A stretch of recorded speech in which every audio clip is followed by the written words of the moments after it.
Assalamualaikum warahmatullahi wabarakatuh. Halo teman-teman, di sini saya akan menjelaskan apa itu pragmatik. Pragmatik merupakan cabang linguistik yang mempelajari bahasa yang digunakan untuk berkomunikasi dalam situasi tertentu. Nada 2009. Pragmatik merupakan studi kebahasaan yang terikat konteks. Rohmani 2004. Fenomena lainnya dalam kajian pragmatik adalah deeksis, presuposisi, dan implikatur percakapan. Sebagai topik yang melingkupi deeksis, presuposisi, dan implikatur percakapan, pragmatik lazim diberi definisi sebagai telaah mengenai hubungan di antara lambang dengan penafsiran. Purwo 1990. Maksud lambang di sini adalah tujuan ujaran, entah berupa satu kalimat atau lebih yang membawa makna tertentu, yang di dalam pragmatik ditentukan atas hasil penafsiran si pendengar. Umpamanya kalau pada pagi hari seorang suami berkata kepada istrinya dengan ujarnya, "Bu, sudah hampir pukul 7." Lalu si istri menyahut, "Ya Pak, sarapan sebentar lagi." Nah, mengapa si istri menjawab seperti itu? Karena menurut tafsirannya si suami memberitahukan bahwa si suami harus segera berangkat ke kantor. Andai kata si istri tidak mempunyai tafsiran seperti itu, dan dia hanya menafsirkan ujaran suaminya itu sebagai tindak tutur lokusi, tentu dia akan menjawab, "Ya Pak, saya juga sudah tahu." Atau juga, "Ya Pak, jam di dapur malah sudah pukul jam 7 tepatnya." Nah, pragmatik sebagai studi tentang makna yang disampaikan oleh penutur atau penulis dan ditafsirkan oleh pendengar dan pembaca. Yahya 2013. Dalam hal ini, pragmatik lebih banyak berhubungan dengan analisis-analisis tentang apa yang dimaksudkan orang dengan tuturan-tuturannya daripada dengan makna dari kata atau frasa yang digunakan dalam tuturan. Jadi, pragmatik adalah studi tentang maksud penutur dalam sebuah konteks tertentu. Pragmatik menelaah ucapan-ucapan khusus dalam situasi-situasi khusus dan memusatkan perhatian pada aneka konteks sosial, performansi bahasa yang dapat mempengaruhi tafsiran atau interpretasi. Pragmatik merupakan telaah umum mengenai bagaimana caranya konteks mempengaruhi cara kita menafsirkan kalimat. Taringan 2009. Pragmatik adalah language in use, yang artinya studi terhadap makna ujaran dalam situasi tertentu. Jajah Sudarma 2012.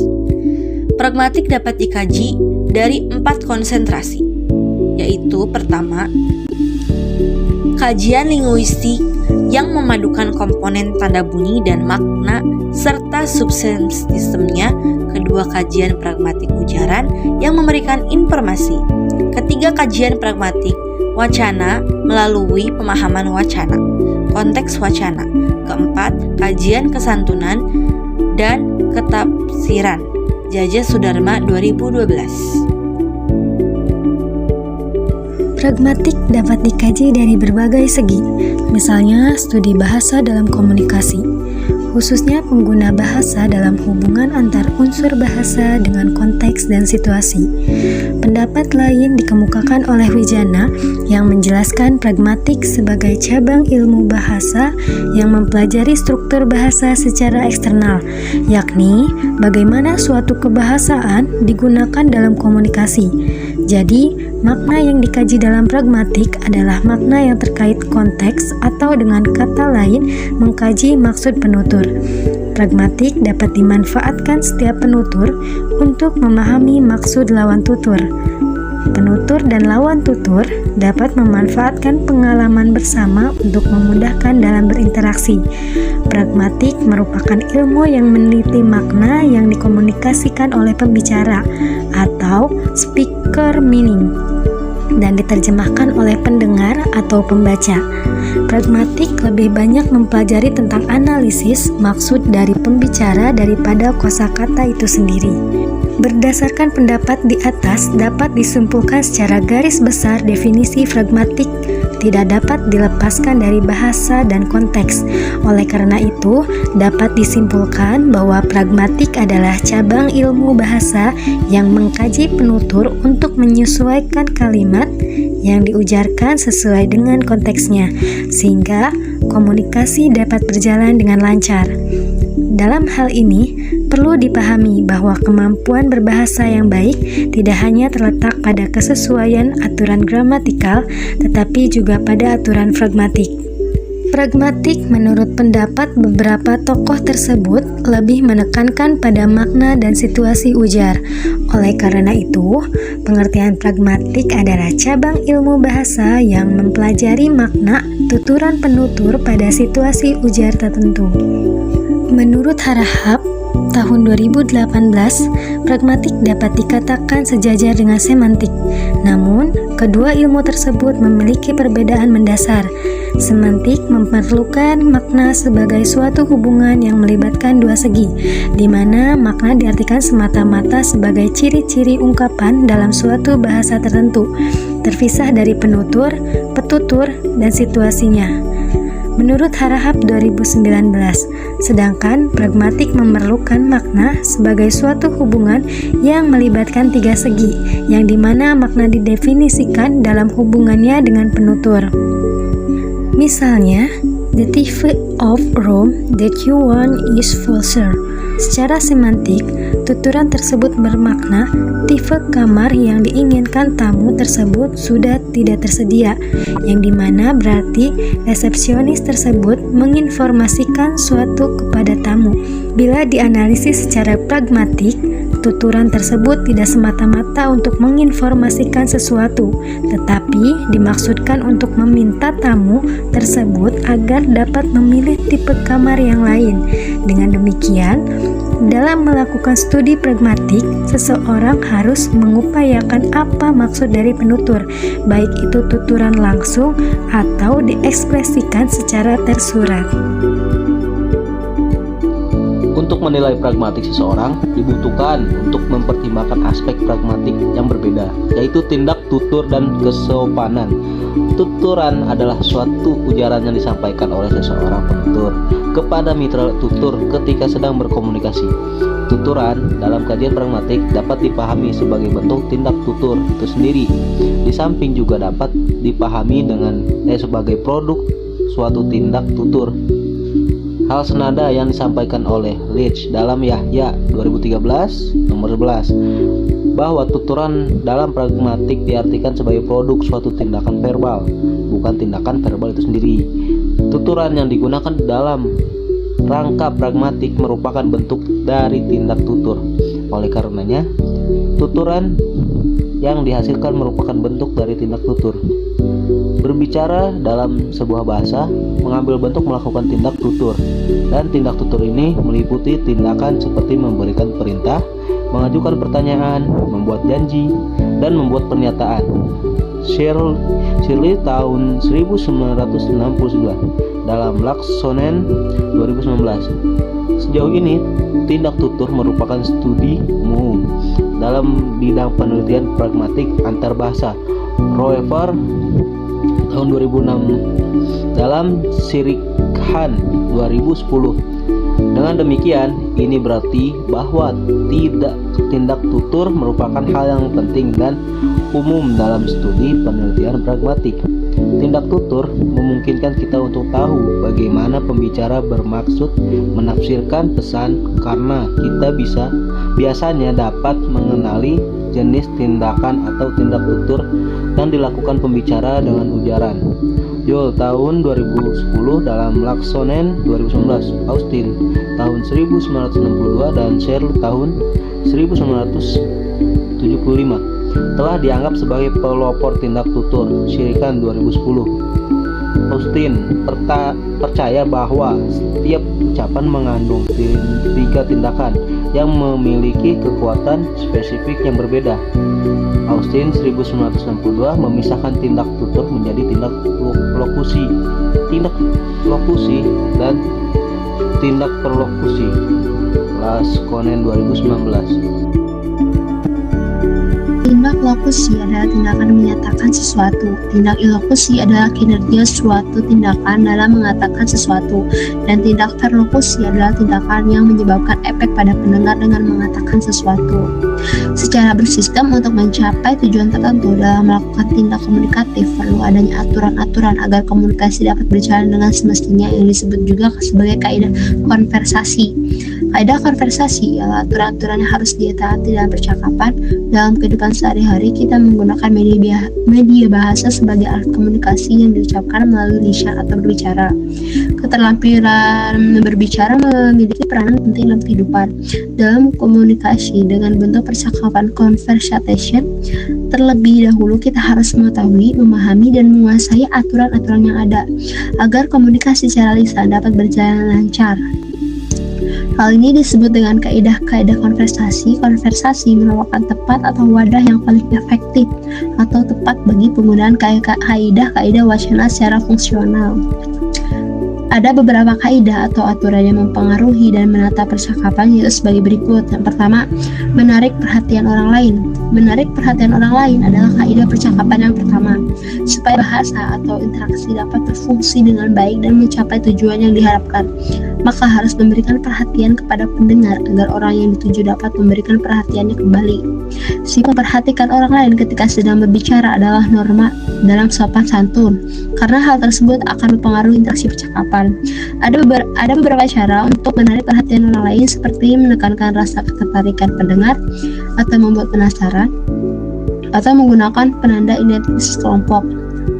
Yang kedua, memilih topik pembicara. Memilih topik pembicara merupakan strategi yang digunakan untuk menyampaikan, mengembangkan, atau mengubah topik. Biasanya hal ini dilakukan oleh seseorang yang memulai suatu masalah dengan membuat suatu pernyataan atau pertanyaan yang mengarah pada suatu topik khusus. Konversasional yang memudahkan pembicara menentukan suatu topik dalam pembicaraan, yaitu maksim kualitas, maksim kuantitas, maksim relevansi, dan maksim cara atau pelaksanaan. Yang A, maksim kuantitas, penyajian informasi atau pemberian kontribusi sesuai atau secukupnya yang dibutuhkan oleh lawan tutur serta tidak berlebihan. Yang B, maksim kualitas, penyajian informasi secara benar, nyata, dan sesuai dengan fakta. Yang C, maksim relevansi, mengharuskan penutur dan mitra tutur saling memberikan kontribusi agar terjalin kerjasama yang baik antara penutur dan mitra tutur. Yang D, maksim pelaksanaan, maksim yang mengharuskan setiap penutur dalam aktivitas bertutur harus menyampaikan informasi secara langsung, jelas, dan tidak samar, tidak terasa, dan tidak berbelit. Yang ketiga, mengembangkan topik. Dalam pengembangan topik pembicaraan, seseorang akan menemukan penjelasan topik pembicaraan, pengubahan topik pembicaraan, penghindaran dan topik pembicaraan, dan penginterupsian atau penyelaan pembicaraan. Penjelasan topik biasanya menyatakan suatu perasaan atau pendapat dari inti pembicara. Pengubahan topik pembicaraan dan penghindaran topik pembicaraan biasanya melalui tanda-tanda lisan atau non-lisan, seperti mengangkat tangan atau menggelengkan kepala. Menyela pembicaraan dilakukan untuk menghindar dari pembicaraan yang kurang penting dari inti pembicaraan. Yang keempat, menyudahi topik. Menyudahi topik berarti bahwa kegiatan berinteraksi akan berakhir. Menyudahi topik pembicaranya biasanya menggunakan kata yang bersifat menyimpulkan atau dengan gerak tubuh. Bagi seorang partisipan yang terlibat dalam suatu pembicaraan, untuk menyudahi topik atau suatu pembicaraan merupakan suatu hal yang sulit, apalagi mereka yang belum berpengalaman. Bagi partisipan yang sudah berpengalaman, ada beberapa cara yang fungsi interaksional dalam menyudahi suatu topik. Misalnya, melirik jam, menyudahi pembicaraan dengan mimik atau ekspresi wajah yang sopan, dengan mengucapkan kata maaf, atau dengan minta izin permisi, saya duluan pergi. Konversasi adalah suatu interaksi antara pembicara dan pendengar secara teratur dalam komunikasi sosial. Konversasi juga merupakan interaksi verbal yang berlangsung secara teratur, yang melibatkan dua pihak atau lebih untuk mencapai tujuan tertentu dengan prinsip tertentu. Prinsip-prinsip dalam kaidah konversasi yaitu prinsip kerjasama dan prinsip sopan santun. Prinsip kerjasama digunakan dalam sebuah tuturan yang menghasilkan tuturan yang efektif, sehingga penutur dan mitra tutur harus mematuhi prinsip tersebut sesuai dengan tujuan dari percakapan yang dibuat. Prinsip kerjasama terdiri dari 4 maksim, yaitu yang pertama ada maksim kuantitas, yang kedua ada maksim kualitas, yang ketiga ada maksim relevansi, dan yang terakhir ada maksim pelaksanaan. Oke, di sini saya akan sedikit menjelaskan mengenai 4 maksim tersebut. Yang pertama ada maksim kuantitas. Maksim kuantitas adalah bentuk penyajian informasi atau pemberian kontribusi sesuai atau secukupnya yang dibutuhkan oleh lawan tutur, serta tidak berlebihan. Penutur diharapkan dapat memberikan informasi yang cukup dan informatif. Informasi demikian itu tidak boleh melebihi informasi yang sebenarnya dibutuhkan mitra tutur. Tuturan yang tidak mengandung informasi yang sungguh-sungguh diperlukan mitra tutur dapat dikatakan melanggar maksim kuantitas. Demikian sebaliknya, apabila tuturan itu mengandung informasi yang berlebihan, akan dapat dikatakan melanggar maksim kuantitas. Yang kedua, ada maksim kualitas. Maksim kualitas adalah penyajian informasi secara benar, nyata, dan sesuai dengan fakta. Seorang penutur diharapkan dapat menyampaikan sesuatu yang nyata dan sesuai fakta yang sebenarnya harus didukung dan didasarkan pada bukti-bukti yang jelas, nyata, dan terukur. Sebuah tuturan dapat dikatakan memiliki maksim kualitas yang baik apabila tuturan itu sesuai dengan fakta, sesuai dengan keadaan yang sesungguhnya, dan tidak mengada-ngada. Ketidaksesuaian yang demikian akan menjadi kualitas pentuturan semakin rendah. Yang ketiga ada maksim relevansi. Maksim relevansi adalah bentuk penyajian yang mengharuskan penutur dan mitra tutur saling memberikan kontribusi agar terjalin kerjasama yang baik antara penutur dan mitra tutur.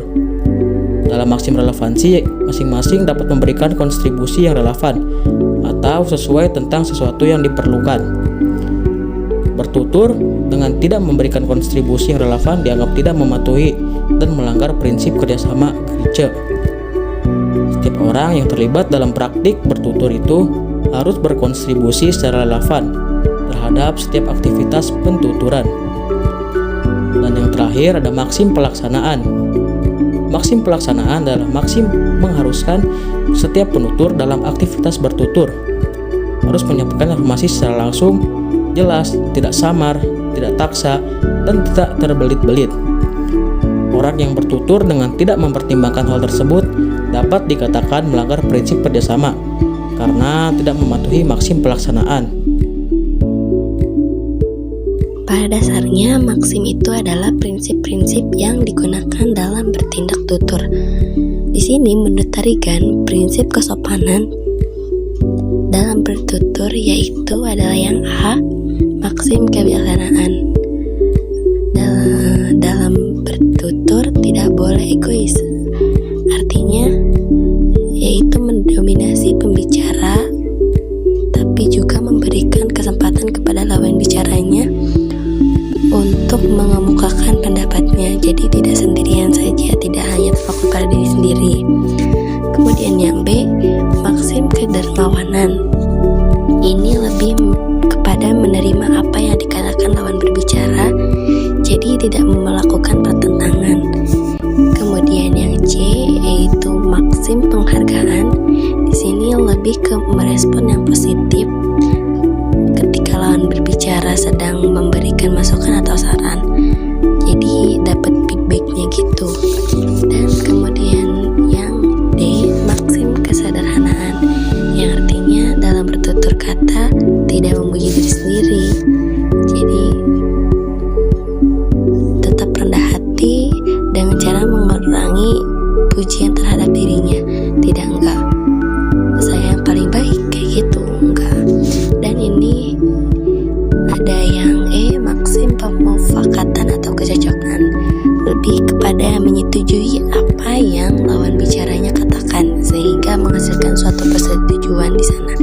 Yang terakhir yaitu ada maksim kesimpatian, simpati yang ekspresif, misalkan